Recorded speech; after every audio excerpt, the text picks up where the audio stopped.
All right, Andrew Logan here. Great to be with you again. And I have a great guest to bring on today. He is a very good friend of mine. I've managed to get to know him a lot over the past few years and even travel the world with him, play golf in different parts of the world and have a great time with him. And I was actually a guest on his podcast a couple of weeks ago, and he was sharing his story and I was sharing my story, and I was talking about how I wanted to be financially free at 33. And if you've read my book or any of the other videos, I always talk about that goal of being financially free at 33. And he's like, "Oh, I had the goal of being financially free at 23." and he achieved it too. And I was kind of felt a bit like, "Oh, but how lame was my goal of being financially free at 33?" Because he crushed it at 23. But I thought it was a great opportunity, obviously, to bring him on and share his story, because it wasn't without road bumps, and it certainly wasn't smooth sailing, and he certainly didn't come from a little great place there at a time. At one point, there was some sort of serious challenges in his life. And so, very inspiring story. Great mate of mine, Morgan Nelson, great to have you on. Mate, thank you so much for bringing me on, and I'm so pumped to see that you are rocking and rolling with these and putting out more value to the world. So more people need to hear all of this. So, mate, anything I can do to help add value, I'm here. Awesome, mate. And so as I was just sort of saying in the intro, I don't like to start negative, obviously, because we want to start with, positive, exciting. But I'd love to hear a bit of your story, and, just obviously people can sort of, we see the final product, right? So often we see people who are overnight successes, but it takes 4 or 5 years to become an overnight success. And you've got this great freedom lifestyle now, you're crushing it, chasing your dreams, doing your podcast, doing all these things. But it certainly wasn't like that sort of 5 years ago for you. No freaking way. No way at all. I was just sharing this on a team call this morning, actually. I was saying that, the most amazing thing about humans is we're the perfect adaptation device. Like the fact that as a human being, we can go and learn a certain skill set and adopt a certain mindset and learn it and perfect it over the years, we can create and turn into whoever the hell we want to be. And that's the most amazing thing. So when, if there's someone listening to this and they're like, I'm not where I want to be right now, it's so incredible that there's actually a formula to success.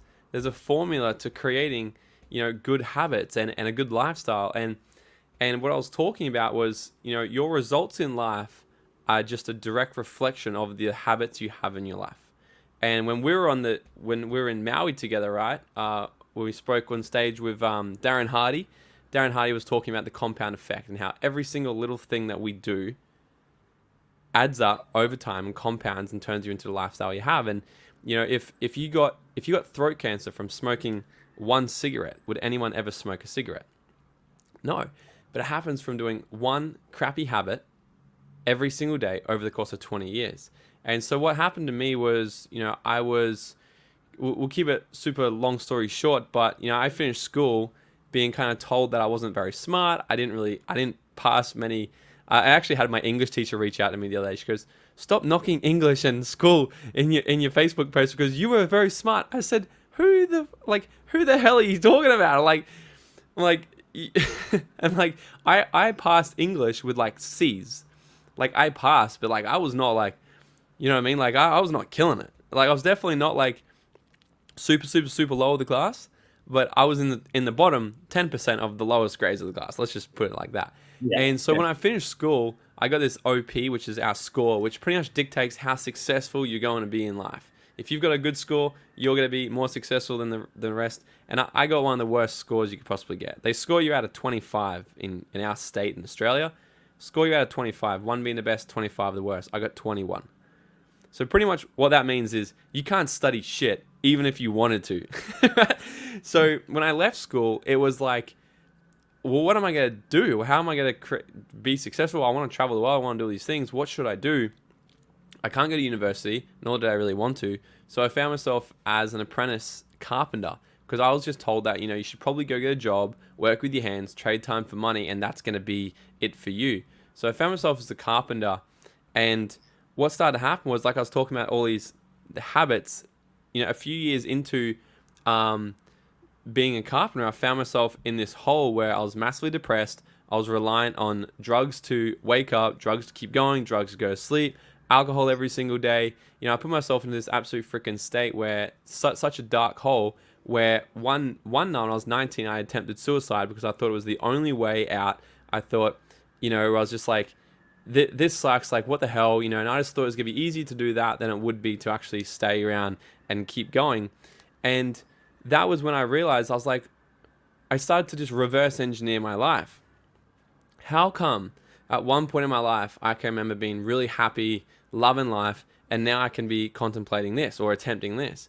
And what my gut told me was just one thing: it's your environment. I was like, wow, because the environment you're in is going to dictate what kind of habits you have. Now, when I was hanging around people that all they cared about was drinking, smoking, partying, taking drugs, negative about people, gossiping, complaining, like this angry, toxic, violent sort of environment, the only thing that those habits, that environment was just rubbing off of me. So I found myself continually getting arrested, put in the freaking watch house, facing the court multiple times. Still not allowed into Canada for shit that I've done in the past, right? They invited me to go speak in Canada last year, and I said, oh, well, that sucks, because I'm not even allowed in your country. So that's the story for another day. But but the big thing was just the environment that I was in made me focus on what kind of habits I naturally picked up. And my habits were nothing positive at all. So when I really noticed that, I found out that there's a few, you look at someone who's successful and someone who's not, and there's no difference in them in terms of a human being. Like, we're the highest form of creation in this entire universe. Like, there's researchers and scientists out there that if they could create a human being, do you know how much money it would be worth? That's like $1 trillion piece of equipment. If you could literally recreate a human being, and there's people walking around negative, hating life, ungrateful, not taking action towards their dreams, thinking that they're not good enough. It's like, this is so freaking crazy. So when I kind of started to understand that, I just started to look at, well, how is one more successful, happy, and wealthy, and someone else isn't? And all the research and everything I've done has just brought us back to, you're the sum of the habits you do, the habits you have, the environment you're around, how much you're working on yourself, and all this kind of stuff. So I naturally just, first thing I realized was I need to get out of this environment, because that dictates everything. And now I teach people all the time, it's like, you need to find the 4 pillars of success: is the right environment, the right vehicle, the right time, and the right you. But it all starts with the right environment, because the rest aren't going to come if you're not in the right environment. So 19 years old, that's when I started to change. I was like, man, I got to get around different people. So it took me a couple of years, though. It took me a couple of years to really start to detach from that group, detach from those people, and start like finding new people and all of that. But eventually, I started hanging around people that were happy, that were successful. And I was introduced to network marketing at 21 years old, where I was completely emotionally and financially broke. But I found that, and that's really where everything kind of started to change, is just find a different group of people, talking a different language, going to different places. And naturally, I started to pick up their habits, hanging around people like you, going to Maui. How old was I? I was 24, I think, when we went to Maui together, and having the opportunity to hang out with a bunch of millionaires, get absolutely shit-faced and play golf all day. Some habits I picked up weren't probably the best on that day, but most of them were great. But it all comes down to surround yourself with different kinds of people. So that's really where it kind of started to take a bit of a change in my journey. Well, I think you bring up so many good points, but I think especially right there, it's like the harder you work, the harder you can play as well. And I think, like, obviously, for people, and I was just being interviewed for a magazine actually the other day, talking about it, like, what does YOLO mean to you? And it's sort of like, YOLO just means, just kind of blow everything and spend all your money and that kind of stuff. And for me, it was, YOLO means like, you've got one chance to do this properly. Mm-hmm. Like, we've got one life and one chance to do it properly. But that sort of sacrifice to have success is a big challenge for people, because they don't want to not have the fun. They don't want to not go and party. They don't want to not travel. But you can also work really hard and sacrifice, and then you can travel even harder. And I remember that same trip, and I was sitting with these 2 good friends in a hot tub in Maui, drinking cocktails at 10 a.m. in the morning or something. And it was just like, this is it. Like, this is just complete total freedom and the thing we've always been looking for. But I want to circle back to what you were talking there with the compound effect and that Darren Hardy book and that mindset. It's so powerful because, it's like weight loss. If you have one cheat meal, that's not going to, ruin a weight loss journey. And going to the gym once won't make a weight loss journey. It's about creating those habits, right? And if you're on the path to success and you read one good personal development book or you attend one course, that's not going to separate you from the crowd. It's that accumulation of that compound effect where you grow further away. And we have this microwave society. We have this instant credit card, even pay later, afterpay sort of mindset in society now of you had to completely change your environment and you had to dedicate to changing yourself and changing your mindset. And I know I had to go through that process as well because everything I was doing wasn't working. So I could blame everything or I could look at the one common denominator, which through my 20s was me. And didn't matter what I did in my 20s, it essentially failed. Business, relationships, investing, everything failed because I was the one common denominator in there. So how did you, make that kind of sacrifice and hold that focus and hold that vision that you were going to rewire your brain and you were going to dedicate yourself to doing what it took to change your mindset? Yeah, well, there's two things that motivate and drive every single human, and it's the seeking pleasure or avoiding pain.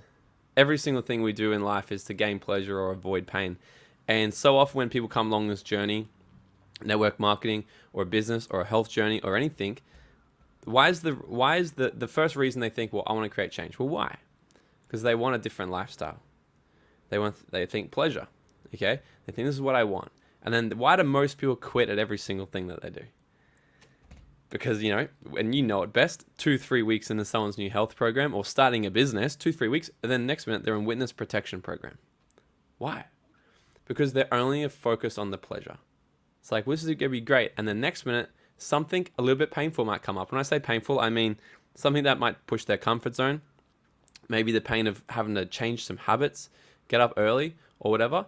But nothing's going to happen until you bring in enough pain as to why you need to change. So there's this story of this little boy walking down the street and there's this old man and his dog on the porch. And his dog's sitting there just crying and crying and crying and howling and howling. And his little boy goes up to the old man and he goes, "What's wrong with the dog?" He goes, "Oh, he's sitting on a nail." I said, "Okay, then why doesn't he just get off the nail?" Makes sense, right? He goes, "Because it doesn't hurt enough for him yet." And that's where most people are sitting right now. They're living this 7 out of 10 lifestyle where it's good enough.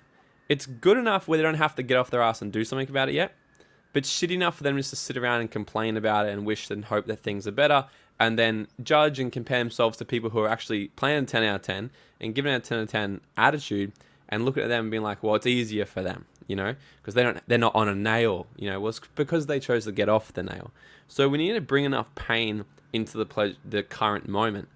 Like, I wasn't like this when I first started self-development and network marketing and everything. This was not my journey from day one. My first 12 months in business was horrendous. It was so shit. I think I enrolled about 12 people. I made about $2,000 my first 12 months. And now I see people make $2,000 in their first month and they're like, this doesn't work. It's like, oh boy, you don't get it, man.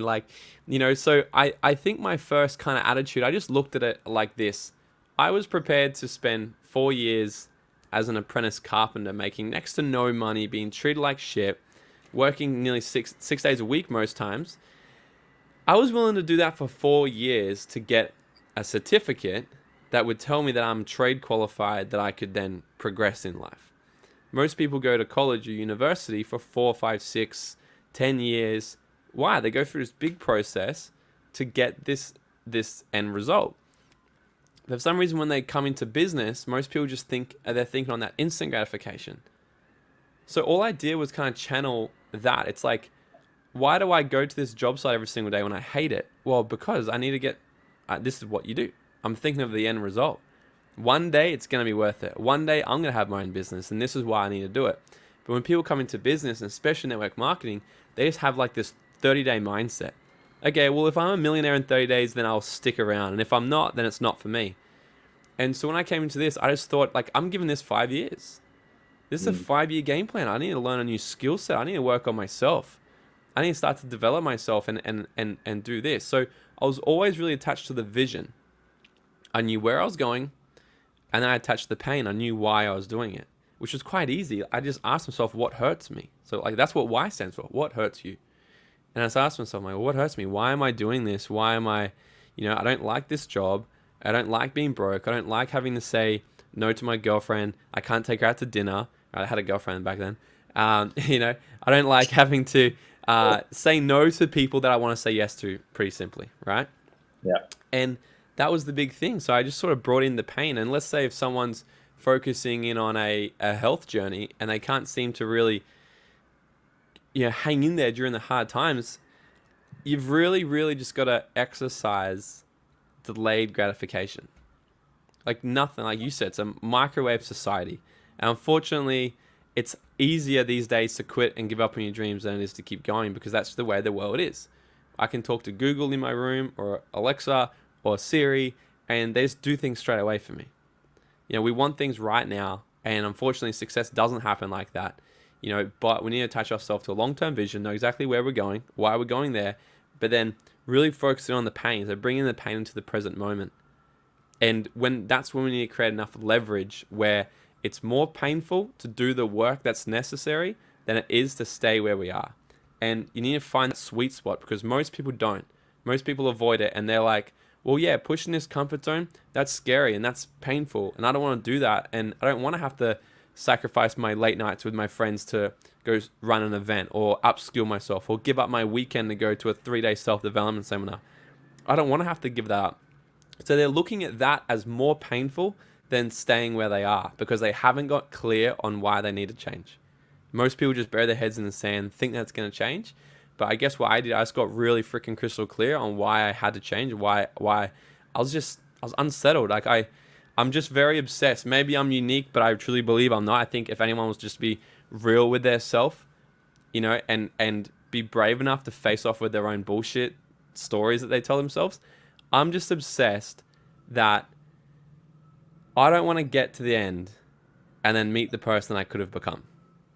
It's just my biggest fear. I don't want to die and then meet this guy that did so much more and then just live with regret. I know the way I'm going and the way I live, I'm going to get to the end and I'm going to meet the person that I also could have become, but I'm going to see him staring back at me and I'm going to be like, yeah, like I could have done that if I chose shit people to be around, shit habits, shit decisions, but I chose not to, and this is why I'm here. So that's truly what drives me every day. That's so powerful. And I think people can get lost as well. And there's always that, there's money mindsets and things that hold us back. And people are like, it's not about the money because money doesn't buy happiness. But it wasn't about the money for you. It was about the progress and choice. And you just happen to be able to then create an income by growing yourself and finding a different environment, finding a different vehicle and working on yourself. You found a way to then have choice and autonomy in your life where you could progress yourself and really do what you wanted to do and be the person you want to be. And I think that's what gets lost on people, because some people are driven by money, and that's fine. Like if that's who you are, it's not me either. It's a matter of, well, how do I pay my bills and how do I have the income, because you need the income to pay the bills and live, but then have that platform to really become who I want to become. Because like yourself, I was laughing before. I mean, I was the flip side a bit, where I was, good at school and strong at school. So everyone's like, oh, just be a doctor and go to med school and do all that. And the one subject I couldn't stand was English.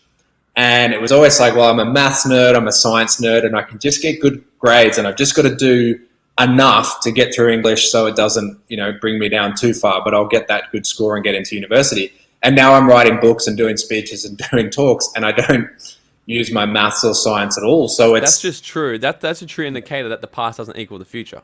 Yeah. Like, and so many people live in the past of the stories and the way they've been conditioned, that if it has to be for you to have X in the future, then you had to have been X, Y, B in the past. But it means nothing. You can create whatever you want in this moment. And we were having that exact conversation with our daughter the other night, because, she's doing homework and she's getting stuck. I'm like, well, why do I need to learn this? It's like, darling, you never know what little nuggets you're going to pick up that you will need later in your life. Because I spent 12 years at school saying I don't need English because I'm good at science and maths. But I obviously picked up enough to actually discover this is what I really want to do now. And so I think, as you say, we come back to that personal growth and giving yourself the platform, because we can get so caught up in just chasing the money. And whether you're doing a business or whether you're having a job, that's a reality. And if that's the chase, it's just a hamster wheel, no matter what vehicle you're using, no matter how you're getting there. We need to find that, like, attach pleasure to growth and attach pleasure to progress, as you say.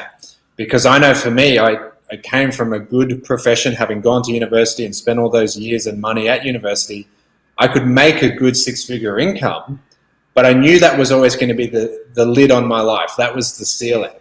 And so I remember if I made $50 in my business, the pleasure of making $50 versus the pain of making $2,000, because I knew if I could make 50, I could make 500, I could make 5,000, I could make 50,000. It was just a matter of scale. And so it was attaching that pleasure to the growth and to the progress. Yeah. And it's interesting. You said money doesn't buy happiness. In a like very physical world, yes, you can't go to the shop and I'm not happy today, I'm going to go and buy some happiness. That doesn't happen. But lack of money creates unhappiness.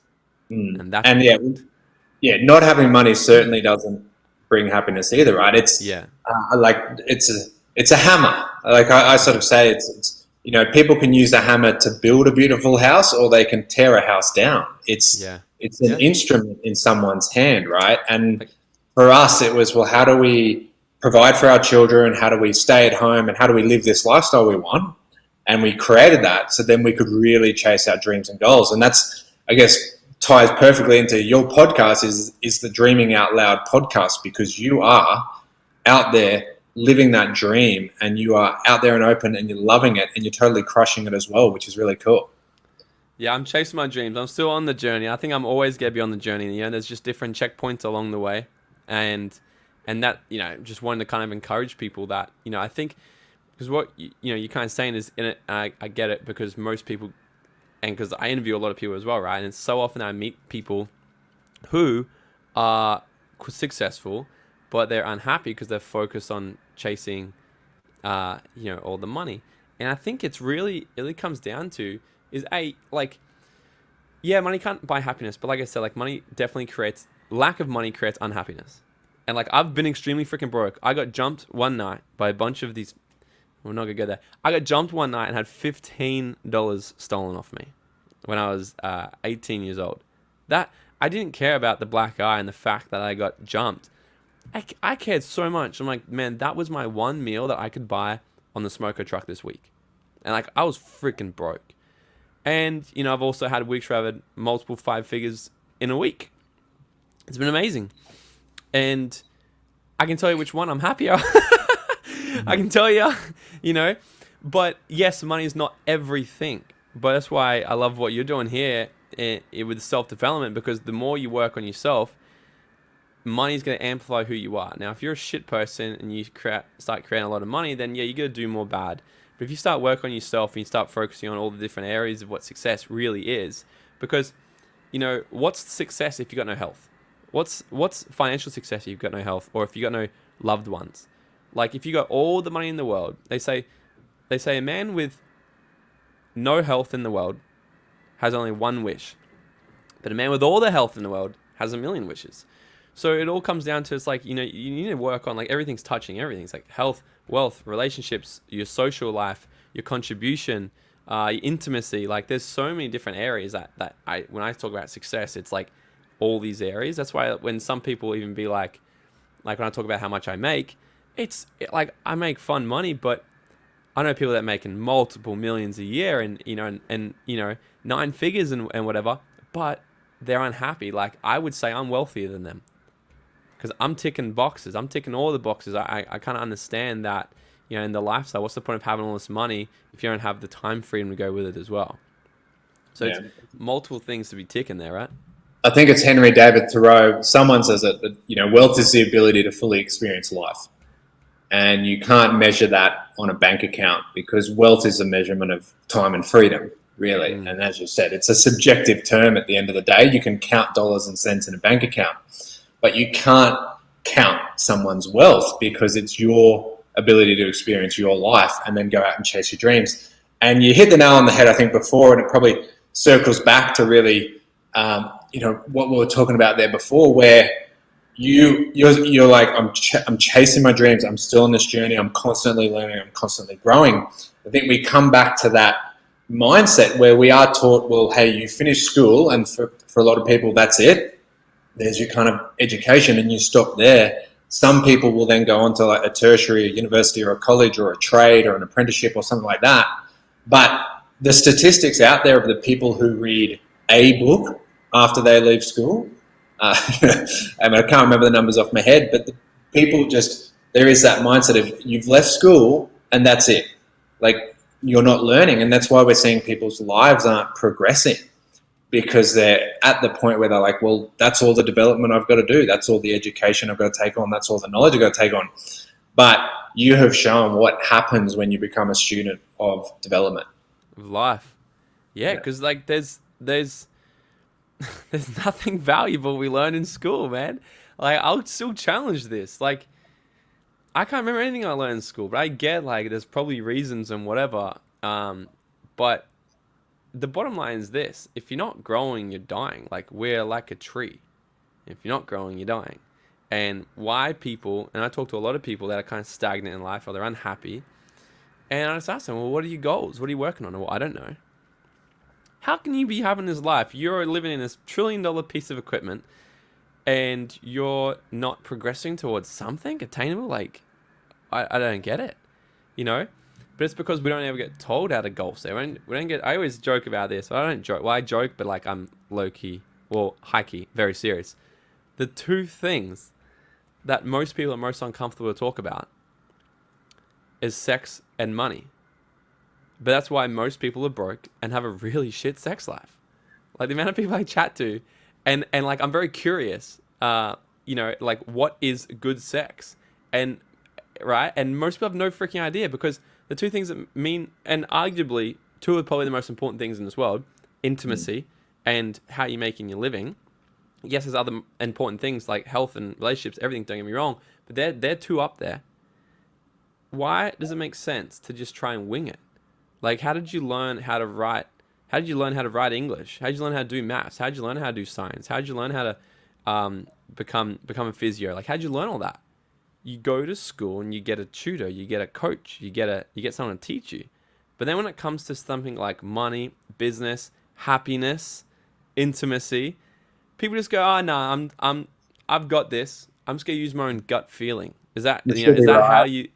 Should be right, mate. Should be right. Yeah, it's the right. Yeah. It's like, oh, I'm just using my own gut feeling or my intuition, or okay, is that how you learned how to become a carpenter? Like, I didn't go pick up a freaking nail gun and just go, I'm gonna use my own gut feeling. If I hold it like this, it's gonna not shoot into my hand. No, I had someone to teach me. I learned it, and that's what I just challenge people to do. Find out what's most important to you in your life and your world. Go and find someone who has it. Learn from them. Pay them. Like, go and get advice, go get coaching from them. And that's the only reason why when I do things I do well at it, because I make a decision. That's the first thing. I'm like, I started learning bachata, like Latin dancing and salsa. Yep. And I'm learning pretty fast compared to other people. Now, people say to me, well, you've only been doing this for 6 months or whatever. I said, well, you're so good. I said, well, thank you. But like, I ought to be good because I've put in the freaking work. Firstly, I put it off for years because I wasn't ready. And when I was ready, I made the decision that if I'm going to do it, I'm going all in with it. And I'm doing it as many times as I can. So I'm consistent with it. I've only missed 1 week since starting. So 2 weeks. 1 week was over Christmas. And 1 week I was away in Hamilton Island. So it's only missed 2 weeks while I've been doing it. Even on the days where I'm tired and I don't feel like doing it, I go down there and I take my lessons and I learn. I've hired a coach. I hired the world champion because she knows a thing or two, right? I pay her and she teaches me how to be better. I ask for feedback. Every single day I'm dancing, I do I'm just repeating, repetition. Learn the steps. I'm watching the pros. I'm asking for feedback. I'm consistent and I'm committed. And then people are like, oh, well, you're such a fast learner. No, not really. Like, I'm slow learner, but I'm committed. And that's the thing that most people lack, just actually committing to the thing, doing the thing they said they were going to do long after the feeling in which they said it has gone. Yeah, That's the ultimate commitment. And as you say, the finishing up, wrapping it up, and I was just talking to a friend about this the other day, where goals and making that decision and having goals, they're the train tracks that keep you going, right? And then you test and measure and you adjust and you get the feedback and you try and you experience and you get the feedback. But yeah, if you don't set goals, you are basically saying to the universe, just, I don't really know where I'm going. And it's like, as the Cheshire Cat said to Alice in Wonderland, like, if you don't know where you're going, you'll just wander any path. Any road will do.